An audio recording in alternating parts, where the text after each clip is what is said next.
ഇന്ത്യയിൽ തുർക്കി സാമ്രാജ്യം വന്നതോടുകൂടി രജപുത്രർക്കെതിരായി തുർക്കികളുടെ വിജയം ഉത്തരേന്ത്യയിൽ തുർക്കി ഭരണം സ്ഥാപിക്കുന്നതിലേക്ക് നയിച്ചു. ഇത് ഇന്ത്യയുടെ ഭാഗത്ത് പലതരത്തിൽ ബാധിച്ചു. തുർക്കികൾ ശക്തമായ ഒരു കേന്ദ്രീകൃത സർക്കാർ സ്ഥാപിക്കാൻ ശ്രമിച്ചു.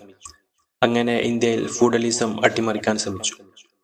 ഇൽതുമിഷ്, അലാവുദ്ദീൻ ഖിൽജി, ഖിയാസുദ്ദീൻ തുടങ്ങിയ സുൽത്താൻമാർ അതിൽ വലിയ തോതിൽ വിജയിച്ചു. വടക്കേ ഇന്ത്യയിലും ഒരു ഏകീകൃത ഭരണ സംവിധാനം സ്ഥാപിക്കുന്നതിലും അവർ വിജയിച്ചു.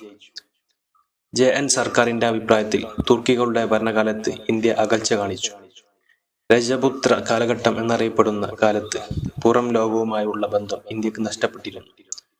തുർക്കി ഭരണകാലത്ത് ഏഷ്യൻ, ആഫ്രിക്കൻ രാജ്യങ്ങളുമായുള്ള ബന്ധം പുനരുജ്ജീവിപ്പിച്ചു.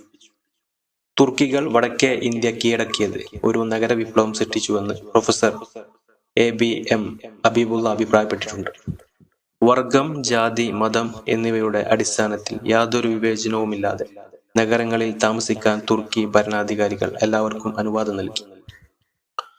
അതുകൊണ്ട് ഭരണാധികാരികൾ, തൊഴിലാളികൾ, വിദ്യാസമ്പന്നർ, വ്യാപാരികൾ, ബ്രാഹ്മണർ, വൈശ്യർ, ശൂദ്രർ തുടങ്ങിയ എല്ലാ വിഭാഗക്കാരും നഗരങ്ങളിൽ ഒരുമിച്ച് താമസിച്ചു. ഇവരെല്ലാം അവരുടേതായ രീതിയിൽ നഗരങ്ങൾ നിർമ്മിക്കുന്നതിലും വികസിപ്പിക്കുന്നതിലും സഹായിച്ചു. പുറം ലോകവുമായുള്ള സമ്പർക്കങ്ങൾ, ഭരണപരമായ ഐക്യം, നഗരങ്ങളുടെ വളർച്ച, നാണയ സംവിധാനം മുതലായവ ഇന്ത്യയുടെ അഭിവൃദ്ധി വർദ്ധിപ്പിച്ചു. വ്യാപാരത്തിന്റെയും വ്യവസായങ്ങളുടെയും വളർച്ചയെ സഹായിച്ചു. തുർക്കി ഭരണകാലത്ത് പേർഷ്യൻ ഭാഷ കോടതി ഭാഷയായി അംഗീകരിക്കപ്പെട്ടിരുന്നു. അതിനാൽ ഹിന്ദുക്കളും മുസ്ലിങ്ങളും പേർഷ്യൻ ഭാഷ പഠിച്ചു. ഇത് ഇരുവരുടെയും സംസ്കാരത്തെ സംയോജിപ്പിക്കാൻ സഹായിച്ചു. തുർക്കി ഭരണം ഹിന്ദുക്കളുടെ ജാതി വ്യവസ്ഥയെ ആക്രമിച്ചു. എന്നിരുന്നാലും ഹിന്ദുക്കൾക്കിടയിൽ ജാതി വ്യവസ്ഥ ഇല്ലാതാക്കാൻ കഴിഞ്ഞില്ല. എന്നിട്ടും ജാതി വേർതിരിവുകളും തൊട്ടുകൂടായ്മയും ഗുരുതരമായ തിരിച്ചടികളും നേരിടുകയും താഴ്ന്ന ജാതിക്കാർക്ക് ഭരണകൂടത്തിന്റെ സംരക്ഷണം ലഭിക്കുകയും ചെയ്തു. തുർക്കികൾ ഇന്ത്യക്കാരുടെ സൈനിക സംഘടനവും പോരാട്ടതന്ത്രങ്ങളും മെച്ചപ്പെടുത്തി. സൈന്യത്തിന്റെ ഫ്യൂഡൽ സംഘടന ഇല്ലാതാക്കി കേന്ദ്രീകൃത സൈന്യങ്ങൾ ഉയർത്തി. കുതിരപ്പടയുടെ സംഘടനയ്ക്കു പ്രാധാന്യം നൽകി. ആയുധങ്ങൾ മെച്ചപ്പെടുത്തി. എല്ലാ ജാതികളിലും മതങ്ങളിലും പെട്ട ആളുകളെ സൈന്യത്തിൽ റിക്രൂട്ട് ചെയ്തു. സൈന്യത്തിന്റെ ചലനശേഷി വർദ്ധിപ്പിച്ചു.